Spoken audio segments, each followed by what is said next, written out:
Again, I will ask everyone, please remain seated on our safari today. Once we get the all clear, we will be headed out for the next 2 weeks. Whoa, wow. If you look above you, you'll see some animal spotting guides. Those will help you identify the animals we might see on our safari today. Now, we probably won't see them all, but we do normally get pretty lucky, so keep those eyes open. Anything that you see that I missed, just let me know. I will ask one more time, everyone, please remain seated. Watch your hands and feet on the right-hand side as the warden closes our doors. And you're all clear. All right, see you in 2 weeks, as we say here in Harambe. Twende, let's go. Jumbo, everyone. My name is Marie, and I will be your game driver for the next 2 weeks on our photo safari through Harambe Wildlife Reserve. The reserve was founded in 1971 to protect the animals that inhabit the area. And each and every day, wildlife rangers patrol the 800 square miles of the reserve, searching for poachers and illegal hunters. So once we get the all clear to enter, I will check in with Airborne Patrol, let them know we're coming in and that we're friendly. I will ask one more time, everyone, please remain seated. We hit some rough road out there, and I drive this thing like I own it. So we don't want anyone to get hurt while we're out there. We do have the all clear, so we're going to enter in. I am going to check in with Airborne Patrol now. Airborne Patrol, this is Simba 1. Do you copy? Oh, yeah. Simba 1, this is Warden Wilson Mutua. Over. I'm Jumbo, Wilson. We are entering near the Little Itiri Forest. Over. I'm Jaguar, Simba 1. Keep your eyes open and track carefully. You can see lots of animals. Copy that, Wilson. Well, you heard it from the warden himself, everyone. Keep those eyes open.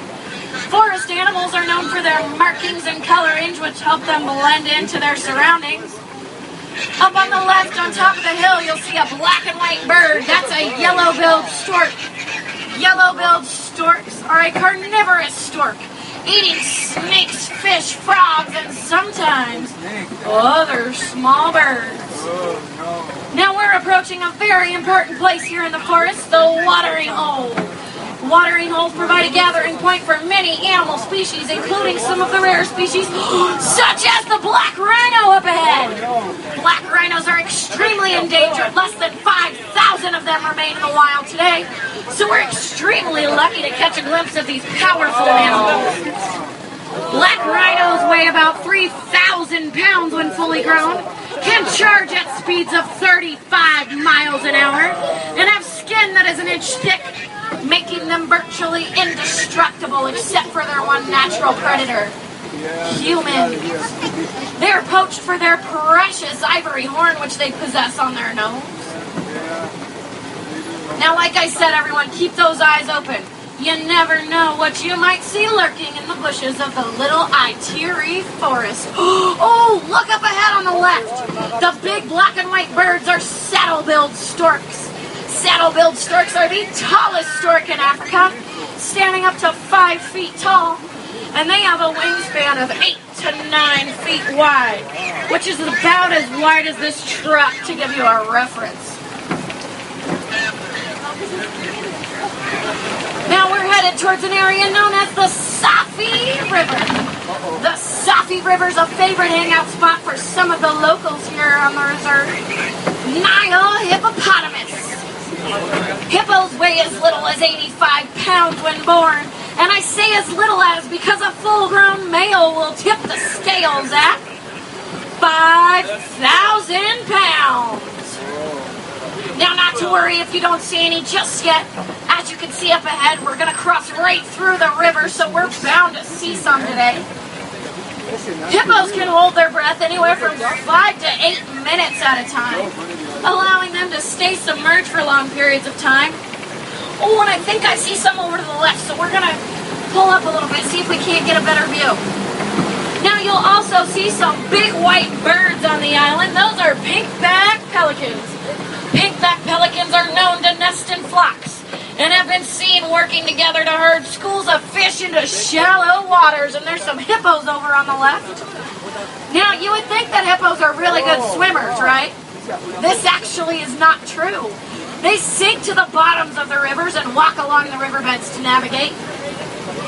Hippos are a nocturnal animal in nature, so during the day they spend majority of their time submerged in the water sleeping, and then at night they'll come out along the shoreline grazing on the banks, eating up to 100 pounds of grass in a night. Ooh, and this bridge looks a little sketchy.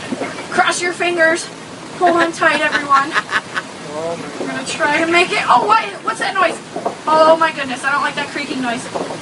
Oh, geez. Okay, we're almost there. Halfway off. And, all right, let's get off that bridge, everyone. Woo, that was close. Good job crossing your fingers. Wilson, this is Simba 1. Over. Just wanted to let you know that my ground patrol is in a lot of animal activity near the red light. You definitely want to check out that area. Copy that, Wilson. We'll head that way shortly.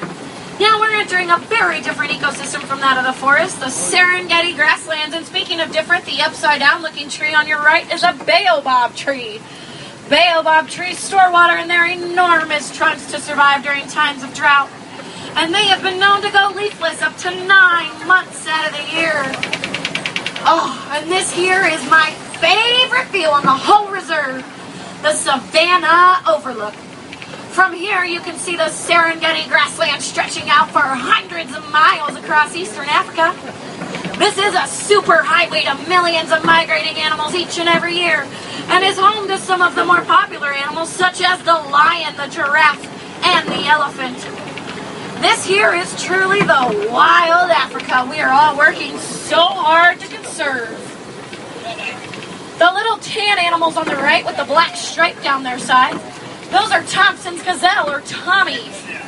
They may look like they're babies, but they're not. They are fully grown at 50 pounds each. Their small size makes them a prime target for predators such as the cheetah. But not to worry. These little animals can zigzag at 50 miles an hour to escape. Now, the environment that you see around you is created by the animals that inhabit the area. Elephants come through acting as bulldozers, knocking down the trees, allowing the grasslands to spread. Giraffes come through and act as pruning shears, trimming the undergrowth from the trees, allowing sunlight to flow through. Zebra and antelope come through and mow down the grasses, allowing new shoots to sprout. And gazelle and warthog will come through and trim up the edges. In a balanced natural ecosystem, there is plenty of food for everyone. Now you may notice some cone-like mounds of earth coming up from the ground around you. Those are termite mounds. Termite mounds are hard as concrete. They get this way from the termite saliva used to make them. They're a favorite scratching post of elephants, and once elephants have gone through and rubbed them down, antelope and gazelle will perch themselves on top, spotting out predators such as lions that lurk in the tall grasses. As we come around, you'll see the Thompson's gazelle again on your right-hand side. They're so cute.